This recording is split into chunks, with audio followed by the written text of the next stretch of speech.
5వ అధ్యాయం మొదటి విషయం చూద్దాం ఒకసారి. వారు సముద్రమునకు అద్దరునున్న గెరాసేనుల దేశమునకు వచ్చిరి. ఆయన ధోని దిగగానే అపవిత్రాత్మ పట్టిన వాడు ఒకడు సమాధుల నుండి వచ్చి ఆయనకెదురు పడెను. వాడు సమాధులలో వాసము చేయువాడు, సంఖ్యలతోనైనను ఎవడునూ వారిని బంధింపలేకపోయాను. పలుమార్లు వాని కాళ్ళకును చేతులకును సంఖ్యలు వేసి బంధించినను వాడు ఆ సంఖ్యలను తెంపి కాలి సంఖ్యలను తుత్తునీలుగా చేసెను గనుక ఎవడునూ వానిని సాధుపరచలేకపోయాను. చాలండి. మార్కు సువార్తలో మనం ఇది రెండోసారి అండి. యేసు ప్రభు వారు దెయ్యాన్ని వెళ్ళగొట్టడం ఇది రెండోసారి. మొదటిగా మనం మార్కు సువార్త మొదటి అధ్యాయంలో చూసాం, యేసు ప్రభు వారు దెయ్యాన్ని వెళ్ళగొట్టడాన్ని చూసాం మనం. తర్వాత 4వ అధ్యాయంలో రెండవసారి యేసు ప్రభు వారు దెయ్యాన్ని వెళ్ళగొట్టడం మనం చూస్తాం.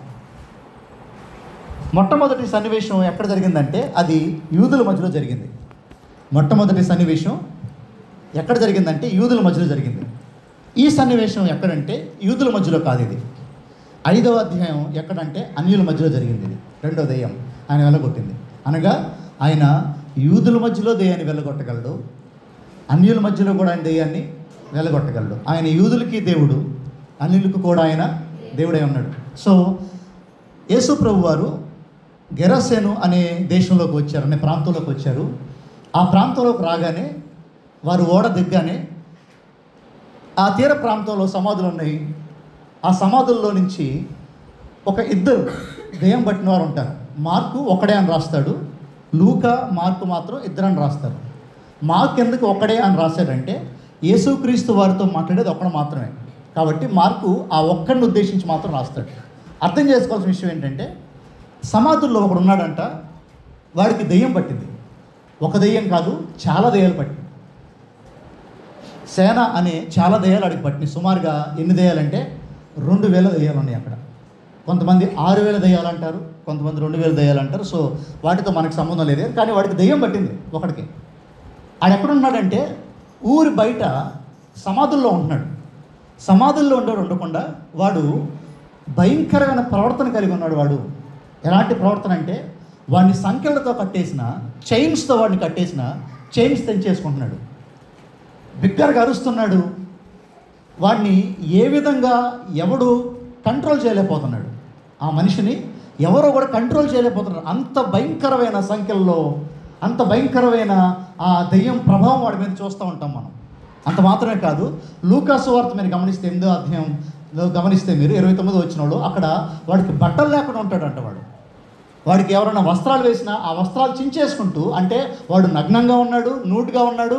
అంత మాత్రమే కాదు, వాడు దెయ్యం పట్టి విపరీతమైన చేష్టలు వాడు చేస్తున్నాడు. ఎవరు దగ్గరికి రావడానికి ధైర్యం చూపించట్లేదు. వాడిని ఎంత బందీగా ఉంచుదామన్నా సరే వాడు బందీగా ఉండట్లా. సో ఇది వాడి ప్రవర్తన, ఇది వాడి పరిస్థితి, దెయ్యం పట్టిన వాడి పరిస్థితి. వాడి చేతికి సంఖ్యలు వేశారంట, ఆ సంఖ్యలు తెంచేసుకున్నాడు. కనుక అక్కడ మీరు చూస్తే 4వ వచనంలో వాడిని ఎవ్వరూ సాధుపరచలేకపోయారంట. వాడిని ఎంత కంట్రోల్ చేద్దామని చూసినా ఎవరు వాడిని కంట్రోల్ చేయలేకపోయారు. వాడు ఎల్లప్పుడూ రాత్రింపగళ్ళు సమాధుల్లో కొండలను కేకలు వేయచ్చు. ఇంకా అంత మాత్రమే కాదు, ఇంకో విషయం ఏంటంటే గాయపరచడానికి ఎవరూ లేకుండా వాడు ఏం చేస్తున్నాడో తెలుసా? వాడిని వాడే గాయపరచుకుంటున్నాడు. చూడండి, ఒక మనిషి ఎంత భయంకరమైన స్థితిలోకి వెళ్ళిపోయి మీరు గమనించండి. దెయ్యాలు పట్టిని, ఒక్కడికే చాలా దెయ్యాలు పట్టిని. వాడు రాత్రింపగళ్ళు, ఒక రాత్రి లేదు పగలం లేదు, సమాధుల్లో పడి కేకలు వేసుకుంటూ కొండలో తిరుగుతూ ఉంటున్నాడు. ఇంకా వాడు ఏ స్టేజ్కి వెళ్ళిపోయాడంటే వాడిని వాడే గాయపరుచుకుంటున్నాడు. సో ఒక మనిషి పరిస్థితి, సాతాను ఒక మనిషిని ఏం చేయగలదో అదంతా చేసి చూపించింది. సాతాను వాడిని పట్టింది, దెయ్య రూపంలో పట్టింది. వాడిని దెయ్యంలాగా పట్టి వాడిని భయంకరంగా పీడించుకుంటూ సమాధుల్లో వాడికి వాళ్ళ కుటుంబానికి మొత్తానికి అతన్ని దూరం చేసేసి వాడు సమాధుల్లో పిచ్చోళ్ళ కేకలేసుకుంటూ తిరుగుతూ, ఎవడన్నా వస్తే వాడిని గాయపరుస్తూ, ఎవడో లేకపోతే వాడిని వాడే గాయపరుచుకుంటూ ఒక భయంకరమైన పరిస్థితిలోకి వాడు వెళ్ళిపోయాడు ఆ దెయ్యాలు పట్టినవాడు. ఆ పరిస్థితుల్లో ఉన్నప్పుడు ప్రభు అంట ఆ మార్గం గుండా అప్పుడే దిగాడు. గెరాసేనుల దేశంలో ప్రభు అప్పుడే దిగాడు. చూడండి అక్కడ ఏం జరిగిందో. వాడు దూరం నుండి యేసును చూచి పరిగెత్తుకుని వచ్చి ఆయనకు నమస్కారం చేసి ఏం చేశాడు వీడు? ఎవరికి చేశాడు? వీడు చేశాడు, వీడిలో ఉన్న దెయ్యం చేసిందా? ఎవరు చేశారు? వాడు చేశాడా నమస్కారం? వాళ్ళలో ఉన్న దెయ్యం చేసిందా? ఇంకా సరిగ్గా చూస్తే గ్రీక్ ట్రాన్స్లేషన్స్లో, కొన్ని ఇంగ్లీష్ ట్రాన్స్లేషన్ చూస్తే ఓషిప్ అని ఉంటుంది, అక్కడ ఆరాధన అని ఉంటుంది. అక్కడ మొక్కటమే, మనం చేతులెత్తి ప్రభువుకు మొక్కటం, దాన్ని ఏమంటాం మనం? ఆరాధన అంటాం. సో దెయ్యం ఏం చేసింది? దేవుడి దగ్గరికి వచ్చి నమస్కారం చేసింది. చూసారా? అప్పుడేమంటున్నాడు చూసారా? యేసు, సర్వోన్నతుడైన దేవుని కుమారుడా, నాతో మీకేమి? నన్ను బాధపరచుకోమని దేవుని పేరట నీకు ఆనబెట్టుచున్నానని బిగ్గరగా కేకలు వేసాను. చాలండి. సో ఇక్కడ కొన్ని విషయాలు నేను మీకు క్లారిఫై చేసి ముందుకెళ్తాను. మొట్టమొదటిగా, ఈ దెయ్యం పట్టిన వాడు ప్రభువుని నమ్ముకున్నవాడు కాదు. ఈ దెయ్యం పట్టిన వాడు ఎవడైతే ఉన్నాడో వీడు ప్రభువుని నమ్ముకున్నాడు కాదు. ప్రభువుని నమ్ముకోక ముందు పరిస్థితి వాడికి దెయ్యం పట్టింది. యేసు ప్రభు తెలియకముందు, యేసు క్రీస్తు నిజమైన దేవుడు అని తెలుసుకోకముందు, యేసు ప్రభువుని అంగీకరించక ముందు వాడికి దెయ్యం పట్టింది. ఇప్పుడు నా ఒక చిన్న ప్రశ్న ఏంటంటే, క్రైస్తవుడికి దెయ్యం పట్టుద్దా పట్టదా? ఆల్రెడీ మాలో చాలా దెయ్యాలు ఉన్నాయి అంటారా? చెప్పండి, క్రైస్తవుడికి దెయ్యం పట్టుద్దా పట్టదా? అమ్మా, మీకు తెలుసా తెలీదా? తెలుసా తెలీదా? చెప్పాలా? క్రైస్తవులకి దెయ్యం పట్టుద్దా పట్టదా? మా ఆయనలు అడగనంటారా? చెప్పాలి, పట్టుదా పట్టదా? నేను చాలాసార్లు అడుగుతున్నా, చెప్పాలి. అమ్మా, మనలో పరిశుద్ధాత్మ దేవుడు ఉన్నాడు, ఇంకా నేను పట్టుద్దంట, మీరేమంటారు? క్రైస్తవుడికి ఖచ్చితంగా దెయ్యం పట్టదు. ఎందుకంటే ఇందాక చెల్లనట్టు మనలో ఎవరున్నారు? పరిశుద్ధాత్మ దేవుడు ఉన్నాడు. నాలో పరిశుద్ధాత్మ దేవుడు ఉన్నప్పుడు దేవుని వాక్యం సెలవిస్తుంది, నీలో ఉన్నవాడు ఈ లోకంలో ఉన్నవాని కంటే గొప్పవాడు. సో ఈరోజు క్రైస్తవుడికి దెయ్యం పట్టే అవకాశం ఎంత మాత్రం లేదు. నువ్వు నిజంగా మారు మనసు పొందావా? నిజంగా రక్షణ పొందావా? నిజంగా ప్రభువుని తెలుసుకున్నావా? నీ మీద ఏ శక్తి పనిచేయదు. నేను ఇంతకుముందు కూడా చాలా ధైర్యంగా చెప్పాను, మీరు వెళ్ళిపోయి చేతబడికి జుట్టిచ్చేయచ్చు, చేతబడి చేద్దాం అనుకునేవాడికి. మీలో అంత ధైర్యం ఏది పుట్టించగలదంటే, దేవుని ఆత్మ నీలో ఉన్నప్పుడు, దేవుడే నీలో ఉన్నప్పుడు, సర్వాధికారి నీలో ఉన్నప్పుడు నీకు ఏ భయము ఉండదు. ఇంకా నీకు ఏ దయ్యం పట్టదు. దెయ్యం ఎవరికి పట్టుద్దండి అని మీరు అడిగారు అనుకోండి, ఎవరైతే ప్రభు నమ్ముకోలేదో, ఎవరిలో అయితే ప్రభు ఆత్మ లేదో, పరిశుద్ధాత్ముడు ఎవరైతే నివాసం చేయట్లేదో వారికి దయ్యం పట్టే అవకాశాలు చాలా మెండుగా ఉన్నాయి. అంతేగాని ప్రభువుని నమ్ముకున్న వారికి, యేసుక్రీస్తుని నిజరక్షకుడిగా అంగీకరించిన వాడికి దయ్యం పట్టే అవకాశం ఎంత మాత్రమూ లేదని మనం జ్ఞాపకం చేసుకోవాలి. కానీ ఇంకొక చిన్న మాట నేను యాడ్ చేసి ముందుకెళ్తాను. దెయ్యం పట్టే అవకాశం మనిషికి లేదు, కానీ దెయ్యముల ప్రభావముల కింద ఉండే అవకాశం మనిషికి చాలా ఉంది. ఇది మీరు జ్ఞాపకం చేసుకోవాలి. నా మాట నేను మళ్ళీ రిపీట్ చేస్తాను, శ్రద్ధగా వినండి. దెయ్యం పట్టే అవకాశం మనిషికి లేదు, కానీ దెయ్యము ప్రభావము కింద పనిచేసే అవకాశం మనిషికి చాలా ఉంది. అంటే నేను దీన్ని కొంచెం వివరిస్తాను. ఇప్పుడు ఉదాహరణకి, ప్రభువుని నమ్ముకున్నాం, యేసు ప్రభువుని అంగీకరించాం సొంత రక్షకుడిగా, సంఘానికి వస్తున్నాం, మారు మనసు పొందాం, అన్నీ బాగానే ఉన్నాయి. కానీ ప్రభువుని నమ్ముకున్న వాడికి పాపం చేయాలి అనే ఆలోచన, యేసుక్రీస్తుని నమ్ముకున్న వాడికి పాపంలో ముందుకెళ్ళాలి అనే ఆలోచన ఎవరు పుట్టిస్తున్నారు? దేవుడు పుట్టిస్తున్నాడు, సాతాను పుట్టిస్తున్నాడు. అంటే సాతాను ప్రభావం కింద ఎవడున్నాడు? ఇక్కడ మనిషి ఉన్నాడు. మనిషిలో సాతాను లేకపోయినా సాతాను ప్రభావం కింద మనిషి ఉండే అవకాశం చాలా ఉంది.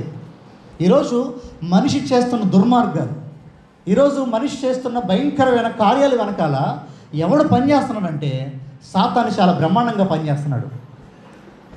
ఎప్పుడో మన చిన్నప్పుడు, లేదంటే నా చిన్నప్పుడు, ఒక 20 సంవత్సరాలు 10 సంవత్సరాలకు ముందు దెయ్యాలు పట్టేసి చాలా గోలగోలు చేసేవాళ్ళు మన ఊళ్ళో మనం చూస్తూ ఉన్నాం. కానీ పోగా పోగా అలాంటి వ్యవహారాలు మనం చోట్ల పోగా దెయ్యాలు పట్టిన వాళ్ళు తక్కువ అని అనుకుంటున్నాం. కానీ మనకి తెలియని విషయం ఏంటంటే, దెయ్యం పట్టినవాడు అల్లరి చేస్తాడు అని అనుకుంటాం, దెయ్యం పట్టినవాడు ఎలా పడితే అలా ప్రవర్తిస్తాడు అనుకుంటాం మనం. కానీ గమ్మత్తు ఏంటంటే, దెయ్యం పట్టినవాడు అందరికీ కనబడేలా ఉండకపోవచ్చు.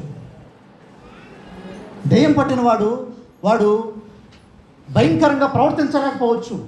కానీ ఒకడు పాపం కింద భయంకరంగా వాడు వెళ్ళిపోతున్నాడు ముందుకి అంటే, వాడికి మనం అర్థం చేసుకోవాల్సిన విషయం ఏంటంటే, వాడిలో సాతాను చాలా బాగా పనిచేస్తున్నాడు. ఒకడు పాపంలో బాగా ముందుకెళ్ళిపోతున్నాడు, ప్రభువుని నమ్ముకునేవాడు అంటే దాని అర్థం ఏంటంటే వారిలో సాతాను బాగా పనిచేస్తుందని అర్థం. నేను ఒక 2 రోజుల ముందు అనుకుంటా ఒక వార్త చూశాను. ఆ వార్త ఏంటంటే ఒక 10వ తరగతి అమ్మాయి అనుకుంటా, 10వ తరగతి 9వ తరగతి అమ్మాయి వాళ్ళ అమ్మని చంపేసింది. ఎన్నో క్లాస్ అమ్మాయి? 10th క్లాస్ అమ్మాయి, ఇంటరా 10th క్లాస్ 10వ తరగతి అమ్మాయి వాళ్ళ అమ్మని చంపేసింది. ఎందుకు చంపేసిందో తెలుసా? ఇన్స్టాగ్రామ్లో ఆ అమ్మాయికి ఒక అబ్బాయి పరిచయం అయ్యాడంట. అంటే ఇన్స్టాగ్రామ్ అంటే ఫోన్లో ఒక అబ్బాయి పరిచయం అయ్యాడు. ఆ అబ్బాయిని కలవనివ్వట్లేదంటే వీళ్ళమ్మ, కాబట్టి వాడు ఈ అమ్మాయి కలిసి ఏం చేశారో తెలుసా? కన్న తల్లిని చంపేశారు. ఇప్పుడు చెప్పండి, ఆ అమ్మాయి ఎవరు ప్రభావం కింద ఉందంటారు? బయటికి భీకరంగా ఆ అమ్మాయి హడావుడి చేయకపోయినా ఎంత భయంకరమైన థాట్, ఎంత భయంకరమైన ఆలోచన సాతాను ఒక మనిషిలో పెట్టాడు. మీరు గమనించండి. అసలు సాతాను ఉద్దేశం ఏంటి? సాతాను ఆలోచన ఏంటి మనిషి పట్ల అంటే, ఇదిగో మనిషి దేవుని స్వారూప్యంలో దేవుడు చేశాడు మనిషిని. నీవు నేను ఎవరి పోలికలో పుట్టామంటే దేవుని పోలికలో పుట్టాం. జంతువులు దేవుని పోలికలు లేవు, కానీ మనిషి దేవుని పోలికలో ఉన్నాడు. ఇప్పుడు దేవుని పోలికలో ఉన్న మనిషిని నాశనం చేద్దామనేది సాతాను ఆలోచన. చూసారా, ఆ రోజు వాళ్ళలో సాతాను దూరి వాడిని ఎంత భయంకరంగా చేశాడంటే, ఇదిగో దేవుని పోలికలో ఉన్న మనిషికి బట్టలు లేకుండా చేశాడు, దేవుని పోలికలో ఉన్న మనిషిని తను తానే గాయపరచుకునేలా చేశాడు, జనులకు దూరం చేసేసాడు, జనులంటే భయపడేలా చేస్తున్నాడు. సో సాతాను ఒక మనిషిని ఎందుకు పట్టుతాడంటే నాశనం చేయడానికి పడతాడు. ఈరోజు మనం చాలా జాగ్రత్తగా ఆలోచించుకోవాలి. ప్రభువుని నమ్ముకోని వారు మన చుట్టూ చాలామంది అనేకులు ఉన్నప్పుడు వారిని మద్యం అనే సాతాను పట్టినప్పుడు వాడికే తెలియకుండా వాడి జీవితాన్ని, వాడి దేహాన్ని వాడే పాడు చేసుకుంటాడు. గంజాయి అనే ఒక సాతాను వాడిని పట్టినప్పుడు, ఒక దుష్ట శక్తి వాడిని పట్టినప్పుడు వాడికే తెలియకుండా వాడి దేహాన్ని వాడిని పాడు చేసుకుంటూ ఉంటాడు.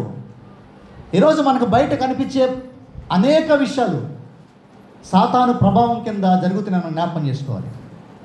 సాతాను అల్టిమేట్ గోల్ ఏంటి? సాతాను అంతిమ లక్ష్యం ఏంటి? దేవుని పోలికలో పుట్టిన మనిషిని చంపేయాలి, వాడిని దేవునికి శాశ్వతంగా దూరం చేసేయాలి అనేది సాతాను ఆలోచన. సో ఇక్కడ కూడా చూస్తే సాతాను వీడిని ఎందుకు పట్టాడంటే వాడిని మనుషులకు దూరం చేసేసాడు, వాడి కుటుంబానికి దూరం చేసేసాడు, వాడే బాధపెట్టేలా చేశాడు. తర్వాత చూద్దామా? చూసారా, అక్కడ మీరు గమనించండి, యేసుక్రీస్తు వారు కనబడగానే వాడు పరిగెత్తుకుంటూ ప్రభు దగ్గరికి వచ్చాడంట. పరిగెత్తుకుని ప్రభు దగ్గరికి వచ్చి ప్రభుకి ఏం చేశాడంట? వాడు నమస్కారం చేశాడంట. నమస్కారం చేసి ప్రభుని ఏమంటున్నాడు? వాడు, యేసు సర్వోన్నతుడైన దేవుని కుమారుడా, నాతో నీకేమి, నన్ను చూసారా, యేసుక్రీస్తు వారిని ఎలా గుర్తించాడు వీడు సాతాను? ఎలా గుర్తించాడు? సర్వోన్నతుడు అంటే నీ పైన ఇంకా ఎవరికి అధికారం లేదు. శిష్యులకి అర్థం అలా, శిష్యులకి మాట అర్థం అలా. చూడండి ఒకసారి 4వ అధ్యాయం చూడండి, 4వ అధ్యాయము 41 చూడండి అమ్మా. వారు మిక్కిలి భయపడి ఈయన, చెప్పండి ఏమనుకుంటు, శిష్యులు ఏమనుకుంటున్నారు? ఈయన ఎవరు అని ఎవరు అడిగారు? దెయ్యం ఏం చెప్తుంది? సర్వోన్నతుడైన అంటే దెయ్యంకున్న జ్ఞానం కూడా ఎవరికి లేదు ఇక్కడ. దెయ్యంకున్న రెఫరెన్స్ కూడా, దెయ్యంకున్న భయం కూడా ఈరోజు మనిషికి లేకుండా పోయింది. మనిషికేమో దేవుడు అంటే భయం లేకుండా విచ్చలుడిగా తిరుగుతున్నాడు, కానీ సాతానికేమో దేవుడు అంటే ఏమొచ్చేసింది? భయం, గడగడలాడిపోతున్నాడు. ఇంకంటాడు, మా టైం రాకముందే మమ్మల్ని చంపేస్తావా? మా టైం అంటే దెయ్యంకి ఇంకో విషయం తెలుసా? అంటే దెయ్యానికి అంతమొందించే సమయం కూడా ఇంకోటి ఉంది, తీర్పు దినం ఒకటి ఉంది అని దెయ్యానికి తెలుసు. మరి తీర్పు దినం ఒకటి ఉందని మనిషి మర్చిపోయాడు. ఈరోజు తీర్పు దినం ఒకటి ఉంది అనేది, ఒక్కొక్కటి లెక్కలు ప్రభు తేలుస్తాడు అనే విషయాన్ని మనిషి మర్చిపోయాడు. కానీ ఎవరు మర్చిపోలేదండి? దెయ్యాలు మర్చిపోవాలి. దెయ్యాలు అన్నయ్యా మా టైం రాకుండా మమ్మల్ని చంపేద్దాం అనుకుంటున్నావా నువ్వు? సర్వోన్నతుడైన దేవుని కుమారుడా, మాతో నీకేం పని అని బిగ్గరగా కేకలు వేసిన తర్వాత చూద్దామమ్మా. ఎందుకనగా ఆయన అపవిత్రాత్మ ఈ మనిషిని విడిచిపోమ్మని వాడితో చెప్పెను, మరియు ఆయన నీ పేరేమని వాడిని అడగగా వాడు నా పేరు సేన ఏలియనగా మేము అనేకులమని చెప్పి తమను ఆ దేశం నుండి తోలివేయవద్దని ఆయనను మిగులు బతిమలాడుకొనెను. చాలండి, చూడండి ఇక్కడ ఏం జరిగిందో. యేసుక్రీస్తు వాడి ముందు వాడు వచ్చాడు, ఆ దెయ్యాలు పట్టిన వాడు. ప్రభు అడిగాడంట అపవిత్రాత్మ పట్టువాడిని, ఏమడిగాడు? నీ పేరు ఏంటి అని అడిగాడు. వెంటనే వాడు ఏం చెప్పాడు? నా పేరు సేన అని చెప్పాడు. సో ఇక్కడ ఒక చిన్న విషయాన్ని నేను చెప్పి ముందుకు వెళ్తాను. కాంటెంపరీ వరల్డ్, మనకు ప్రస్తుతం ఉన్న సమాజంలో దెయ్యాలు పట్టేవాడిని ఎలా వదిలిస్తున్నారు క్రైస్తవ సేవకులు అని చెప్పుకునేవారు. ప్రభువు దెయ్యం పట్టినట్టు ఎలా వదిలించాడు? ఈ రెండు ఒకసారి పక్క పక్కన పెట్టుకుని చూసుకోవాలి, ఎందుకంటే మోసపోకూడదు మనం. ఈరోజు దెయ్యం పట్టినోడిని జనులు ఎలా వదిలిస్తారో తెలుసా? అక్కడ ఒక పెద్ద సీన్ క్రియేట్ చేస్తారు, ఒక పెద్ద డ్రామా ఉంటుంది, అక్కడ పెద్ద హడావుడి హంగామా ఆర్భాటం అంతా ఉంటుంది. యేసుక్రీస్తు వారి దగ్గర హంగామా ఆర్భాటం ఏమీ లేదు. అందరూ వినాలని, అందరూ చూడాలని, చెప్పు నీ పేరు చెప్పు, ఎక్కడ తెచ్చావు, ఏం చేసావు, మీ తాత పేరేంటి, మీ అమ్మమ్మ పేరేంటి, ఆ డ్రామాలు ఏమి లేవు ఇక్కడ యేసు ప్రభు దగ్గర. ఈరోజు దెయ్యాలు వెళ్ళగొడతాం అని చెప్పుకునే చాలామంది డ్రామాలు ఆర్టిస్టులు చాలామంది ఉన్నారు ఈ లోకం మీద. మీరు దయచేసి అది మీరు గమనించుకోండి క్రైస్తవులారా, అది మనం గమనించుకోవాలి. ఈరోజు ప్రభుని ఫాలో అయ్యే మనము ఎలాంటి వారిని ఫాలో అవుతున్నామో గమనించుకుందాం ఒకసారి. మనం ఎలాంటి వారిని మనం చూస్తున్నామో గమనించుకుందాం ఒకసారి మనం. ఏమండి అక్కడ మీరు గమనిస్తే యేసుప్రభు ఏమన్నాడు అంట వారితో, నీ పేరేమి అని వాడిని అడుగగా వాడు, నా పేరు సేన, ఏలియనగా మేము అనేకులమని చెప్పి తమను ఆ దేశంలో నుండి తోలివేయవద్దని ఆయనను మిగుల బతుమలానుకొనెను. తర్వాత అక్కడ కొండ దగ్గర పందుల పెద్ద మంద మేయిచుండెను గనుక ఆ పందులలో ప్రవేశించినట్లు మమ్మును వాటి యొద్దకు పంపమని ఆ దయ్యము ఆయనను బ్రతిమలానుకొనెను. చూసారా, ఇప్పుడు ఆ దయ్యం అంటుందంట, అయ్యా మమ్మల్ని ఆ పందుల గుంపులోకి తోలేయి, నువ్వు ఇక్కడి నుంచి మమ్మల్ని ఇక్కడే వదల, మాకు మమ్మల్ని నువ్వు మమ్మల్ని గద్దిస్తావు మాకు తెలుసు, సో ఏం చేస్తావంటే మమ్మల్ని ఆ పందుల గుంపులోకి మమ్మల్ని తోలేయి ప్రభా అని ప్రభువుని బతులాడుకుంటున్నాయి అంట. చూడండి, మీరు పైన వచ్చినాన్ని కింద వచ్చినాన్ని చూస్తూ ఉంటుంటే దెయ్యాలు బ్రతిమలాడుకోవటం అంటే ఏంటండి? దెయ్యాలు ప్రార్థన చేయట్లేదు ప్రభువుకి. బ్రతిమలాడుకోవటం అంటే ప్రార్థించడం కాదంటారా? చూడండి ఒకసారి యాకోబు పత్రిక 2:19 చూద్దాం ఒకసారి. యాకోబు రాసిన పత్రిక 2:19, యాకోబు రాసిన పత్రిక 2:19 చూద్దాం ఒకసారి. దేవుడు ఒక్కడే అని నీవు నమ్ముచున్నావు, దెయ్యములు కూడా ఏం చేస్తున్నాయి అంట? దేవుణ్ణి నమ్మి వణుకుతున్నాయి అంట. సో ఇక్కడ మనం గమనించాల్సిన మాట ఇది, దెయ్యాలు కూడా దేవుణ్ణి ఏం చేస్తున్నాయి అంట? నమ్మి వణుకుతున్నాయి. సో ఈరోజు దేవుణ్ణి నమ్మటం విషయం కాదు, దెయ్యాలు కూడా దేవుణ్ణి నమ్మిని అంట. నేను దేవుణ్ణి నమ్ముకున్నానండి అని చెప్పటం విషయం కాదు. దెయ్యానికి మనకి తేడా ఏమీ లేదు ఇక్కడ. నువ్వు దేవుడిని నమ్మితే, నమ్మిన తర్వాత ఇంకొక విషయం ఉంది, బ్రతుకు మార్చుకుంటా. దెయ్యం ఏం చేయదంటే నమ్ముద్ది దేవుడు యేసుక్రీస్తు నిజమైన దేవుడు అని, యేసుక్రీస్తు సర్వాధికారం నమ్మింది, కానీ బ్రతుకు మార్చుకోవాలా, తన ప్రవర్తన మార్చుకోవాలా. మనిషి కూడా ఈరోజు నమ్మి వదిలేశాడు అనుకోండి, దానివల్ల ఎవరికి ఉపయోగం లేదు. అంటే దెయ్యానికి మనిషికి ఈక్వల్ స్టేజే ఉందన్నమాట. ఇది మీరు గమనించుకోవాలి. మీరు మొట్టమొదటి 7-8 వచ్చినా మీరు గమనించాలండి, మనిషిని సాతాను ఏ స్టేజ్కి తీసుకెళ్ళింది గమనించండి. ఇంకొక మాటలో చెప్పాలంటే పాపము మనిషిని ఏం చేయగలదు? పాపం మనిషిని ఏం చేయగలదు? ఈరోజు మనం ఎప్పటికీ అనుకోకూడదు పాపం ఏం చేయలేదేమో మనం అనుకోకూడదు. ఇదిగో దెయ్యము కంటే భయంకరమైంది పాపము. ఇది మనం జ్ఞాపకం చేసుకోవాలి. దెయ్యము కంటే భయంకరమైనది ఏదైనా ఉంది ఈ లోకంలో ఉండేది పాపమే. ఈరోజు పాపం మనిషిని ఏం చేయగలదు? మనిషికి దూరం పెంచేయగలదు. నీలో పాపం ఉందనుకోండి, నువ్వు దేవుడికి దూరం అయిపోతావు. నీలో పాపం ఉందనుకోండి, నువ్వు మనుషులకు దూరం అయిపోతావు. నీలో పాపం ఉందనుకోండి, నిన్ను నువ్వే బాధ పెట్టుకోవడం మొదలు పెడతావు. నీలో నువ్వే కృంగిపోవడం మొదలు పెడతావు. ఇదే జరుగుతుంది అక్కడ మొదటి 7-8 వచనాల్లో. వాడు బందీగా ఉన్నాడు, ఆ దెయ్యాలు పట్టినవాడు దెయ్యానికి బందీగా ఉన్నాడు. కానీ ఈరోజు మనం ఎవరు బందీగా ఉన్నాం అంటే సాతాను బందీగా ఉన్నాం. ఈరోజు మనం పాపానికి బందీలుగా ఉన్నాం మనందరం. ఈరోజు మీరు ఒప్పుకోకపోయినా మనందరము పాపానికి దాసులం అయిపోయాం. ఈ పాపం, ఈ దాసత్వం ఏం చేస్తుందంటేనండి, మనిషికి ప్రశాంతతనివ్వదు, మనిషికి నెమ్మదినివ్వదు. ఈరోజు నీ జీవితంలో నెమ్మది లేకపోవడానికి కారణం, ఈరోజు నీ జీవితంలో ప్రశాంతత లేకపోవడానికి కారణం ఏంటో తెలిసిన? ఏదేదో అనుకో, మనం చాలా బయట విషయాలు అనుకుంటాం, కానీ మన లోపల ఉన్న దెయ్యాలే. ఈరోజు దెయ్యం అంటే మరేదో కాదండి, మనలో ఉన్న గర్వం, మనలో ఉన్న అహం, మనలో ఉన్న పగలు ప్రతీకారాలు, మనలో ఉన్న అసూయ, మనలో ఉన్న కలహాలు, మనలో ఉన్న ఇదిగో రాగద్వేషాలు, ఇవన్నీ ఇవన్నీ దెయ్యాలే మనలోకి. మనం కానీ దెయ్యంగా పరిగణించం దాన్ని.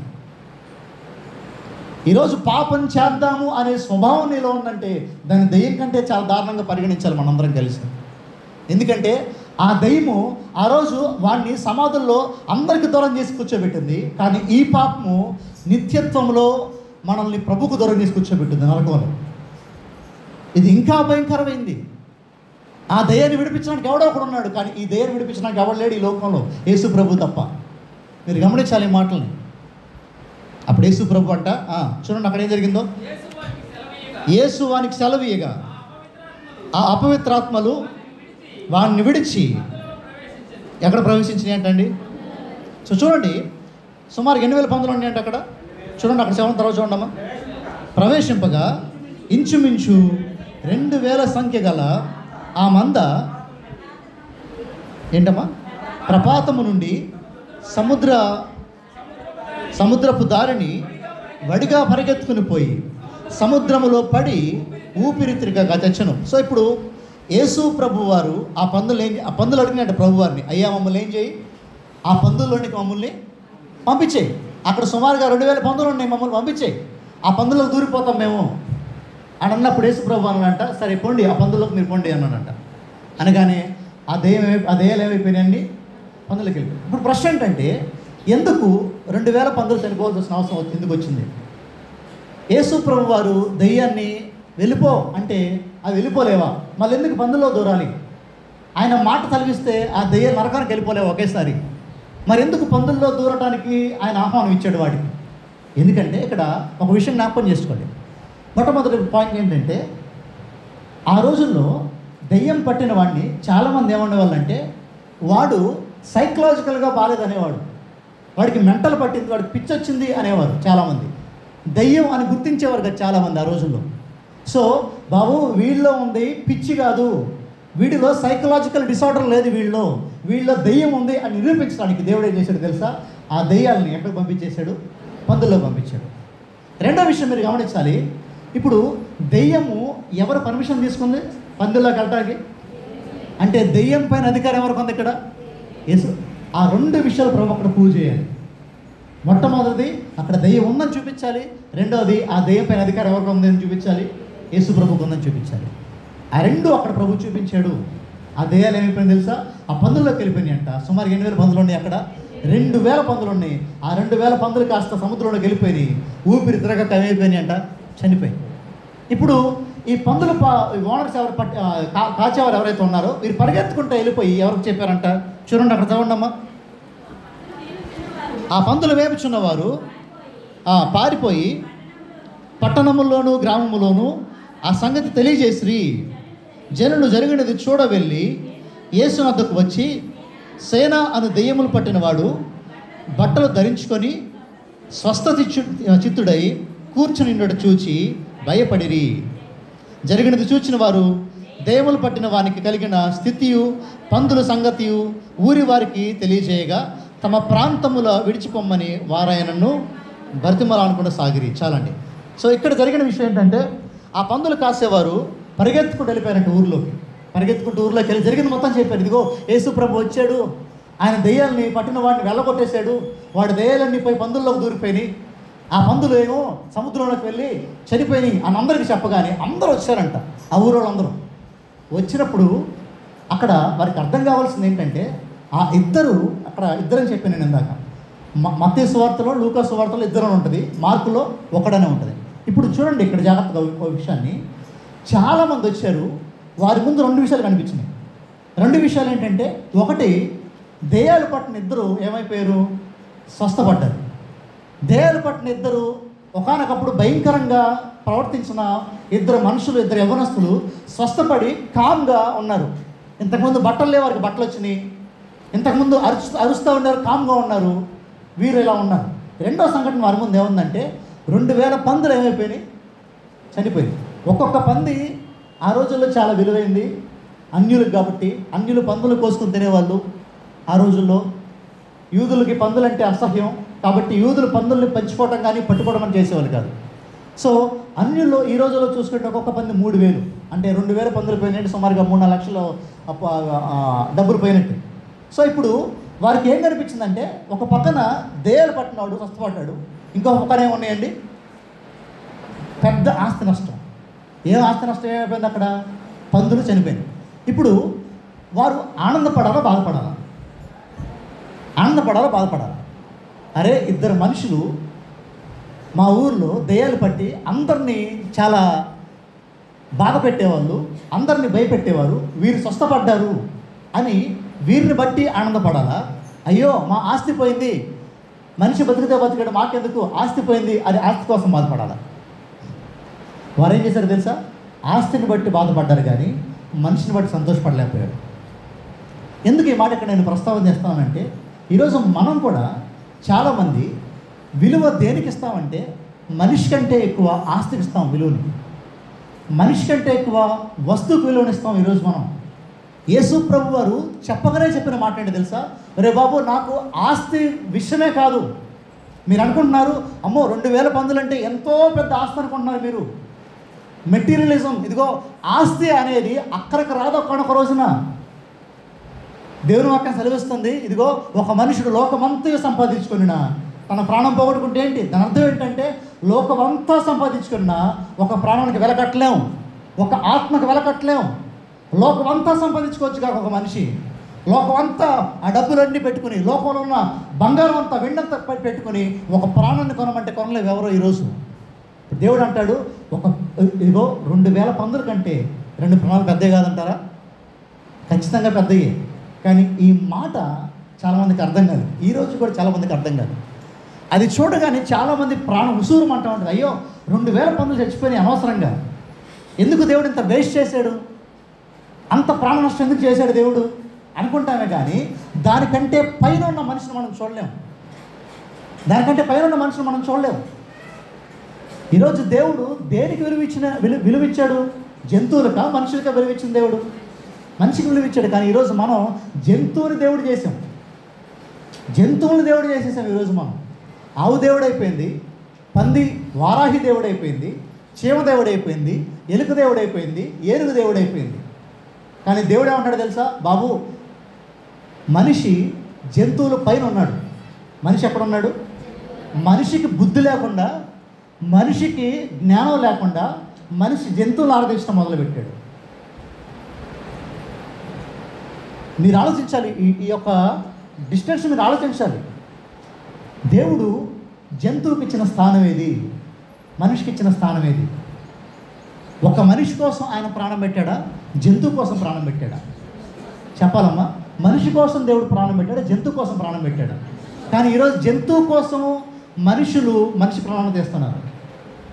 మొన్న ఒక 17 సంవత్సరాల కుర్రోడిని, ముస్లిం ఒక సహోదరుడిని, తన బాక్స్లో వాడేదో మాంసం తెచ్చుకుంటే అది ఆవు మాంసం అని చెప్పి వాడిని కాలేజీలో చంపేశారు. వాడు వెళ్తున్న పాఠశాలలో చంపేశారు వాడిని హైందవులు. ఎందుకంటే ఆవు మా దేవుడు, ఆవుని చంపితే మా దేవుడిని చంపినట్టే. ఇప్పుడు చెప్పండి, మనిషి ఎంత అజ్ఞానంలోకి వెళ్ళిపోయాడు? సాతాను ప్రభావం మనిషి మీద ఎంత బలంగా పనిచేస్తుందంటే, మనిషి కింద ఉండవలసిన జంతువులేమో మనిషి పైకి వచ్చేసి, మనిషి ప్రేమించవలసిన తోటి మనిషి ఏమో మనిషి ప్రాణం తీసేస్తున్నాడు. ఇదొక ఆలోచన దయచేసి మీ హృదయాలు ఉంచుకోండి. ఏది విలువైంది ఈరోజు? జంతువులా? ఏది విలువైంది ఈరోజు? ఆస్తులా? ఏది విలువైంది ఈరోజు? తోటి మనిషానికి విలువైంది. మనిషి ఇది మర్చిపోయాడు, మనిషికి ఇది పట్టట్లేదు. మనిషికి అంతా ఏం పడుతుందంటే, మాకు ఏదేమైపోయినా పర్లా, మా జంతువు మాకు ముఖ్యం, ఏదేమైపోయినా పర్లా, మా ఆస్తి మాకు ముఖ్యం, మా డబ్బులే మాకు ముఖ్యం. వీళ్ళు కూడా ఏమన్నారు తెలుసా? చూడండి, అక్కడ 17 వచ్చిన గమనించిన మీరు, తమ ప్రాంతములను విడిచిపోమ్మని ఎవరు బదులాడుతున్నారు తెలుసా? యేసుక్రీస్తు వారిని అంటున్నారు, అయ్యా నువ్వు మాకు వద్దు, నువ్వు మాకు వద్దు, నువ్వు మాకు మేలే చేసి ఉండొచ్చు కాక, నువ్వు మా ఊరిలో 2 మనుషులకి మేలు చేసి ఉన్నావేమో, కానీ నువ్వు మాకు వద్దు, ఎందుకంటే నిన్ను నమ్ముకుంటే నీ వెనకాల వస్తే మాకు నష్టం జరుగుతుంది, మాకు వద్దు నువ్వు మాకు అంటున్నారు. గమనించాలి ఈ మాటను మీరు ఒకసారి. నీ లైఫ్లో, నీ జీవితంలో ఏది విలువైంది? ఏది విలువైంది? ఒకసారి ప్రశ్న దయచేసి మనం వేసుకుందాం. మనిషి విలువైనోడా? ఆస్తి విలువైందా? మనిషి విలువైనోడా? పాడి పశువులు విలువైనయా? ఈరోజు మనిషి యొక్క ఆలోచనలు తలకిందులు అయిపోయినాయండి. యేసు ప్రభు ఎందుకు వచ్చాడంటే పాడైపోయిన మనిషి ఆలోచనల్ని మరలా తిరిగి ఇవ్వడానికి దేవుడు వచ్చాడు. స్పృహ కోల్పోయాడు మనిషి, విజ్ఞత కోల్పోయాడు మనిషి, ఆలోచన కోల్పోయాడు మనిషి. ఆలోచన, విజ్ఞత, స్పృహ కోల్పోయిన వాడికి మరలా అవి ఇవ్వడానికి దేవుడు ఈ లోకానికి వచ్చాడు. ఈరోజు ప్రభువుని నమ్ముకున్నావా? యేసుక్రీస్తుని నమ్ముకుంటే మనిషిని ఎలా చూడాలో నీకు అర్థమవుద్ది. యేసు ప్రభుని నమ్ముకుంటే ఒక ఆస్తిని ఎలా చూడాలో నీకు అర్థమవుద్ది. యేసు ప్రభుని నమ్ముకుంటే చివరికి జంతువుని ఎలా చూడాలో నీకు అర్థమవుద్ది. కానీ ఈరోజు మనిషిని సాతాను ఏం చేశాడు తెలుసా? మనిషిని సాతాను జంతువులా చేశాడు. నేను ఇంతకుముందు ఒకటి చెప్పాను. 6వ దినాన దేవుడు 2 విషయాలు చేశాడు. సృష్టిలో 6వ దినాన దేవుడు ఏం చేశాడు? 2 విషయాలు. మొట్టమొదటి ఏంటి తెలుసా? 6వ దినం దేవుడు ఏం చేశాడు? 6వ దినం దేవుడు ఏం చేశాడు? జంతువుని చేశాడు. 6వ దినం దేవుడు ఏం చేశాడు తెలుసా? రెండోది మనిషిని చేశాడు. ఈ మాట గమనించాలి మీరు. జంతువుకి మనిషికి ఉన్న తేడాన్ని సాతాను తీసేస్తాడు. ఒకడు తాగితే మనిషి కాదు, వాడు జంతువులా చేస్తాడు సాతాను. ఒకడికి ఆ కామ కోరికలు పడితే మనిషి కాదు, వాడిని జంతువులా చేస్తాడు సాతాను. ఇప్పుడు సాతాను ఏం చేస్తారంటే మనిషిలో ఉన్న ఆ మనిషి గుణాన్ని తీసివేస్తాడు. ఒక ఆవిడకు కోపం వస్తే మనిషి కాదు, ఆవిడలో ఉన్న మనిషి గుణాన్ని సాతాను తీసివేస్తాడు. ఈరోజు గమనించాలి, సాతాను మనలో ఎంత బ్రహ్మాండంగా పనిచేస్తున్నామో మనకు అర్థం కావాల్సిన అవసరం చాలా ఉంది. ఈరోజు మీరు అనుకోమాకండి సాతాను నాలో పనిచేయట్లేదని. నీ కోపం సాతాను బాగా వాడుకుంటున్నాడు, నీ ఆవేశాన్ని సాతాను బాగా వాడుకుంటున్నాడు, నీ ఆలోచనలు సాతాను వాడుకుంటున్నాడు, ఇదిగో నీ కామ కోరికను సాతాను వాడుకుంటున్నాడు, నీ శరీరేక్షని సాతాను వాడుకుంటున్నాడు. అవన్నీ వాడుకుని నిన్ను భయంకరమైన బందీగా చేస్తున్నాడు. ముఖ్యంగా ఎవరస్తుల్ని ఫోనోగ్రఫీ ద్వారా సాతాను భయంకరంగా బందీలు చేశాడు. మీ ఫోన్లో నీలి చిత్రాలని, అశ్లీల చిత్రాలని వాటి ద్వారా బంధించేశాడు సాతాను. మనిషిగా ఉండాల్సిన మనిషిని జంతువు చేశాడు సాతాను. ఈరోజు అక్కకి చెల్లికి తేడా లేకుండా, ఎవరిని చూడాలి ఎవరు చూడమని తెలియకోకుండా సాతాను మనిషిని జంతువుని చేసి పడేశాడు. ఇది మనిషికి అర్థం కావట్లేదు. మనిషి అనుకుంటున్నాడు నేను బాగానే ఉన్నాను అనుకుంటున్నాడు, కానీ మనిషి పాడైపోయాడు. ఎఫీసీ పత్రిక చూద్దాం ఒకసారి, 2వ అధ్యాయం చూద్దామండి. ఎఫీసీ 2వ అధ్యాయము మొదటి వచనం చూద్దాం ఒకసారి. ఎఫీసీకి రాసిన 2వ పత్రిక. మీ అపరాధముల చేతను మీ పాపముల చేతను మీరు చచ్చిన వారై ఉండగా ఆయన మిమ్మును క్రీస్తుతో కూడా బ్రతికించారో చూద్దామండి. మీరు వాటిని చేయొచ్చు వాయుమండల సంబంధమైన అధిపతిని అనగా అవిధేయులైన వారిని ఇప్పుడు ప్రేరేపించు శక్తికి అధిపతిని అనుసరించి ఈ ప్రపంచ ధర్మము చొప్పున మునుపు నడుచుకుంటుంది. ఇంతకు ముందు మీలో ఏముందంటే ప్రభుని నమ్ముకోకముందు ఇదిగో దుష్ట సాంగత్యము, దుష్టత్వం నడిపించింది. మొదలొచ్చిన మీరు గమనించండి, మీ అపరాధముల చేత మీ పాపముల చేత మీరు ఎలా ఉన్నారంట? చచ్చిపోయాం. మనిషి అనుకున్నాడు. జాగ్రత్తగా మాట మీరు ఆలోచించాలి. యేసుక్రీస్తు మనిషిలో లేకపోతే మనిషి చచ్చినవాడు. యేసు ప్రభువుని మనిషి నమ్ముకోకపోతే మనిషి చచ్చినవాడు లెక్కే. ఎందుకంటే ఆ మనిషిలో జీవం లేదు, ఆ మనిషిలో పాపం మాత్రమే ఉంది. పాపపు కోరికలు, పాపపు ఆలోచనలు, ఎవరిని మోసం చేద్దాం, ఎవరిని ఖాళీ చేద్దాం, ఎలాగ పాపం చేద్దాం, ఏ విధంగా పాపం చేద్దాం అనే ఆలోచనలు మనుషులు ఎక్కువైపోయినాయి. సాతాను మనిషిని అంత భయంకరంగా పట్టేశాడు. ఈరోజు ప్రియ సహోదరుని అనుకో మాకు, నన్ను సాతాను పట్టుకోలేదు అనుకో మాకు. నీ ఆలోచనలో సాతాను ఉన్నాడు, నీ ప్రవర్తనలో సాతాను ఉన్నాడు, నీ తలంపుల్లో సాతాను ఉన్నాడు.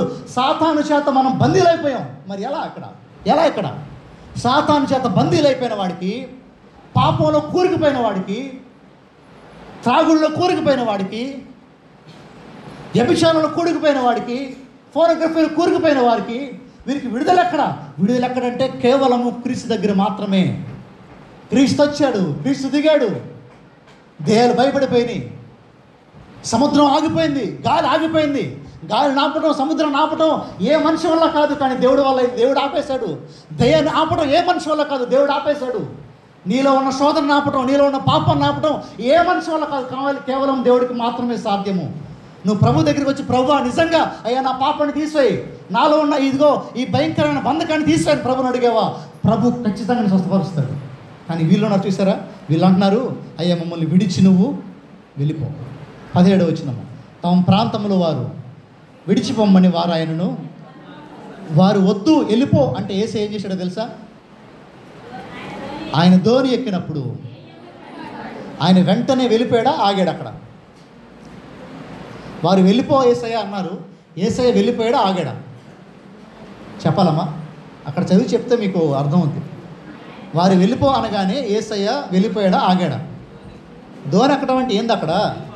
ట్యూబ్లైట్లలో ఉన్నారండి. మరి ధోని ఎక్కడం అంటే ఏంటి? అక్కడ వెళ్ళిపోవటమే కదా. ఇక్కడ చాలా ఆగండి. ఇక్కడ విషయం ఏంటంటేనండి, నువ్వు ఆహ్వానిస్తే మాత్రమే ప్రభు ఉంటాడు నీ జీవితంలో. నువ్వు వద్దు అంటే ప్రభు ఉండడు. నువ్వు ప్రతి వారం వచ్చి గుడిలో కూర్చుని వెళ్ళిపో, ప్రతి పాట నేర్చుకో, చాలా ప్రసంగాలు చెప్పు, ఇంకా ఏదన్నా చేయి ప్రభు కోసం. అంట్లు కడుగు, గిన్నెలు కడుగు, చర్చూడు చేయి, హడావుడి చేసేయి, ఏమన్నా చేయి. నువ్వు నిజంగా నీ జీవితంలోకి ప్రభువుని ఆహ్వానించకపోతే ఆయన నీలో ఉండడం. ఆయన అడుగుతాడు, నేను రానా, షలైకామని అడుగుతాడు, నేను రావచ్చు అని అడుగుతాడు. నువ్వు వద్దన్నావా, దేవుడు వెళ్ళిపోతాడు. ఒక మాట చెప్తాను, జాగ్రత్తగా ఉండండి. ఇక్కడ కూర్చున్న చాలామందిలో యేసుక్రీస్తు లేడు. నిజంగా మీరు ఆహ్వానించలే యేసు ప్రభుని. యేసు ప్రభు నిజంగా ఆహ్వానిస్తే ఖచ్చితంగా మనందరిలో మార్పులు కనిపిస్తూ ఉంటాయి. ఈరోజు దయ్యాలు వణికినాయి ఆయనకి, సముద్రం వణికింది ఆయనకి, గాలి తుఫాన్లు వణికినాయి ఆయనకి, కానీ మనిషి పట్టించుకోవట్లేదు దేవుణ్ణి. ఈరోజు దేవుడు అంటే నీకు భయం ఉందా?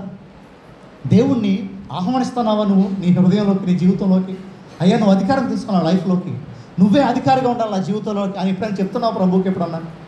ఈరోజు దేవుడు ఏమైపోయాడంటే మన బాధలు, మన కోరికలు, మన అప్పులు తీర్చి ఒక మిషన్ అయిపోయాడు.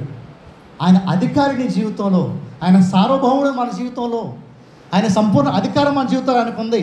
అది మర్చిపోయాడు మనిషి ఈరోజు. తర్వాత చూద్దాం 18వ వచనాన్ని. దయ్యములు పట్టిన వాడు ఆయన యొద్ద ఏంటండి తనుండనిమ్మని ఆయనను బతిమలాడుకొనును కానీ ఆయన వానికి సెలవీయక ఆయన వద్దన్నాడంట. చూడండి, ఇక్కడ ఈ 20 వచనాల్లోనండి మొదట దయ్యాలు బతిమలాడుకుని యేసు ప్రభు వారిని ఏమని బతిమలాడుకుని, దయ్యాలు మమ్మల్ని పందుల్లోకి పంపేయి అని బతిమలాడుకుని. యేసు ప్రభు వారు ఏమన్నారు? ఎస్ అన్నారు, నో అన్నారా? ఎస్ అన్నారు. రెండో గుంపు ఎవరంటే ఆ ఊరిలో వచ్చారు. ఆ ఊరిలో వచ్చి అన్నారు, అయ్యా మా దగ్గర నుంచి నువ్వు వదిలి వెళ్ళిపో. యేసయ్య ఏమన్నారు? ఎస్ అన్నారా, నో అన్నారా? ఎస్ అన్నారు. దానికి ఇప్పుడు మూడో ప్రార్థన ఆ ప్యాసేజ్లో మూడో విషయం ఏంటంటే, ఆ దయ్యాలు పట్టినోడు వచ్చాడు. వాడు వచ్చి అంటాడు, అయ్యా నేను నీతోనే వస్తా, నీ దగ్గరే ఉంటా అన్నప్పుడు యేసయ్య ఏమన్నాడు తెలుసా? నో అన్నాడు. ఇక్కడ ఫస్ట్ రెండింటికి ఏమన్నాడు యేసుక్రీస్తు వారు? ఎస్ అన్నాడు. ఇప్పుడు ఏమంటున్నాడు? యేసుక్రీస్తు వారు ఫస్ట్ రెండింటికి నో అనాలి, దీనికి ఎస్ అనాలి. కానీ ఇక్కడ రివర్స్ జరిగింది. ఎందుకు తెలిసిన? చూడండి, అక్కడ వాడు అన్నాడు, అయ్యా నేను నీతోనే వస్తాను, నీ దగ్గరే ఉంటాను అన్నప్పుడు ప్రభువు ఏమన్నాడంటే, ఆయన వానికి సెలవీయక నీవు నీ ఇంటి వారి యొద్దకు వెళ్ళి ప్రభువు నీ యందు కనికరపడి నీకు చేసిన కార్యములన్నిటినీ వారికి తెలియజెప్పమనెను. సో యేసు ప్రభు వారికి వాడి పట్ల వేరే ప్లాన్ ఉంది. యేసుక్రీస్తు వారికి వాడి పట్ల వేరే ఉద్దేశం ఉంది. ఈరోజు ఈ మాట అర్థం చేసుకోండి దయచేసి. ఏంటంటే ఈరోజు మనం అనుకుంటాం, దేవుడు మనకి ఎస్ చెప్పకపోతే, దేవుడు మనకి కొన్ని విషయాల్లో అవును అనకపోతే దేవుడు మనల్ని పట్టించుకోవడం అనుకుంటాం. కానీ విషయం ఏంటంటే దేవునికి మన పట్ల వేరే ప్రణాళిక ఉందని అర్థం చేసుకోవాలి. ఆ విషయంలో దేవుడు కొన్ని విషయాలు మనకు నో చెప్పాడు అనుకోండి, దాని అర్థం ఏంటంటే దానికంటే బెటర్ విషయాన్ని దేవుడికి ఇస్తున్నాడని అర్థం. దేవుడు అందరికీ ఒక విషయం ఎస్ చెప్పడు. 12 మంది శిష్యులు దేవుడు అన్నాడు, రండి నా వెనకాల రండి అన్నాడు. వాళ్ళు అడగకపోయినా ప్రభు వెళ్ళి వారిని అడిగాడు. కానీ ఇక్కడ వాడే వచ్చి ప్రభుని అడిగాడు, అయ్యా నేను వెనకాల వస్తాను అన్నప్పుడు ప్రభు ఏమన్నాడు వాడిని, వద్దు నువ్వు రామాకు, నీకు వేరే పని ఇచ్చాను నేను. ఆ పని ఏంటంటే నువ్వు వెళ్ళి మొట్టమొదటిగా నీ ఇంట్లో చెప్పు, నీ ఇంటి వారి యొద్దకు వెళ్ళి ప్రభువు నా యందు కనికరపడ్డాడు, నాకు ఈ కార్యం చేశాడు, మొదట్లో నేను బందీగా ఉన్నాను, నాకు దయ్యం పట్టింది, నేను జనులకు దూరంగా వెళ్ళిపోయాను, నేను హాని చేసుకుంటున్నాను, అలాంటి నా దగ్గరికి యేసుక్రీస్తు వారు వచ్చారు. ఇప్పుడు చెప్పండి, యేసు ప్రభు వారు దయ్యం దగ్గరికి వచ్చి దయ్యాలు పట్టిన దగ్గరికి వచ్చారా, వాడే ప్రభు దగ్గరికి వచ్చాడా? మీకు అర్థమైంది? చూడండి ఒకసారి 5వ అధ్యాయము 4వ అధ్యాయము 35వ వచనం చూడండి. ఆ దినమే సాయంకాలం అయినప్పుడు ఆయన అద్దరికి పోదు. ఎక్కడికి వెళ్ళాలన్నాడు యేసుక్రీస్తు వారు? అద్దరికి. అంటే ఏ దరికి? అది గెరాసేనులో ఆయనకి ఏం జరుగుతుందో తెలియదా? గెరాసేనలు ఎవరున్నారో తెలీదా? ఇప్పుడు చెప్పండి, యేసుక్రీస్తు వారు గెరాసేనుల ప్రాంతానికి ఎంతమంది కోసం వచ్చాడు? ఒకడి కోసం వచ్చాడు. ఎంతమంది కోసం వచ్చాడు? He cares for every single human being. ఆయన ప్రతి ఒక్క మనిషి కోసం ఆయన జాగ్రత్త తీసుకుంటాడు. ఒకడే కదా అని వదిలిపెట్టలేదు ఆయన. ఒక్క మనిషి కోసం ఆయన ప్రభు ఏం చేశాడంటే వాళ్ళ దగ్గరికి వచ్చాడు, ఆయన దగ్గరికి వచ్చాడు. సో ఇప్పుడు అన్నాడు, అయ్యా నువ్వు నానకాలు రా, మాకు నువ్వు ముందు మీ ఇంట్లోకి వెళ్ళు, మీ ఇంట్లో సాక్షి చెప్పు. దాని తర్వాత ఏంటంట 20 చూడండి, వాడు వెళ్ళి యేసు తనకు చేసినవన్నీ దెకోపోలియా అంటే తెలుసా? దెకోపోలియాలో సుమారుగా 13 ఊర్లు ఉన్నాయంట. ఎన్ని ఊర్లు ఉన్నాయి? సుమారుగా 13 ఊర్లోకి వెళ్ళి యేసుక్రీస్తు లేకుండా యేసుక్రీస్తు గురించి చెప్పాడు. వీడు వెళ్ళిపోయాడు. దెకోపోలియాలో ప్రకటించిన ఆరంభించగా అందరూ ఆశ్చర్యపడ్డారు. చూడండి ఇప్పుడు ఎక్కడ మొదలయ్యాడు వీడు? దెయ్యాలు పట్టుకుని సమాధుల్లో అతి భయంకరమైన పరిస్థితుల్లో కేకలు వేసుకుంటూ వాడు గాయపరుచుకుంటూ జల్లెవరు వాడి దగ్గరికి రాకుండా ఉండే పరిస్థితుల్లో వాడు మొదలయ్యాడు. ప్రభువు వచ్చాడు, ప్రభువే వాడి దగ్గరికి వచ్చాడు, స్వస్థపరిచాడు. ఇప్పుడు వీడే ప్రభువుకి ఏమైపోయాడు? అంబాసిడర్గా మారిపోయాడు, సాక్షిగా మారిపోయాడు. అనేక ప్రాంతాలు, అనేక ఊర్లు వెళ్ళిపోయి తెలియని ప్రజల మధ్యలో యేసుక్రీస్తు గురించి చెప్పాడు. ఇతను వెళ్ళిపోయి ఇప్పుడు జాగ్రత్తగా మాట్లాడాలి. ఆఖరిగా చెప్పి ముగించేస్తాను. పాపంలో కూరుకుపోయిన మన దగ్గరికి ఎవరు వచ్చారో తెలుసా? యేసుక్రీస్తు వారు వచ్చారు. నేను ప్రభు దగ్గరికి రాలేదు, ప్రభువే నా దగ్గరికి వచ్చాడు. నేను యేసు దగ్గరికి రాలేదు, యేసే నా దగ్గరికి వచ్చాడు. నన్ను ఎన్నుకున్నాడు. పాపంలో ఉన్న నన్ను ఆయన పైకి లేపాడు. ఈరోజు పైకి లేపిన తర్వాత ఆయన ఊరికి ఖాళీ ఉండమని చెప్పలా. ఆయన చెప్పిన 3వ విషయం ఏంటో తెలుసా? నువ్వు వెళ్ళి నా గురించి ఏం చెయ్యి. ఏం తెలుసు ఈ దయలు పట్టిన వాడికి? థియాలజీ తెలుసా? డాక్టర్స్ తెలుసా? బైబిల్లో అన్నీ తెలుసా? ఏం తెలియదు. వాడికి తెలిసిందాలు ఏంటంటే యేసయ్య వచ్చాడు, నన్ను స్వస్థపరిచాడు, నా జీవితాన్ని మార్చాడు. ఇదే వాడికి తెలిసింది. ఈరోజు సువార్త చేయడం అంటే ఏంటంటే బైబిల్లో గొప్ప గొప్ప వాక్యాలు చెప్పడం కాదు.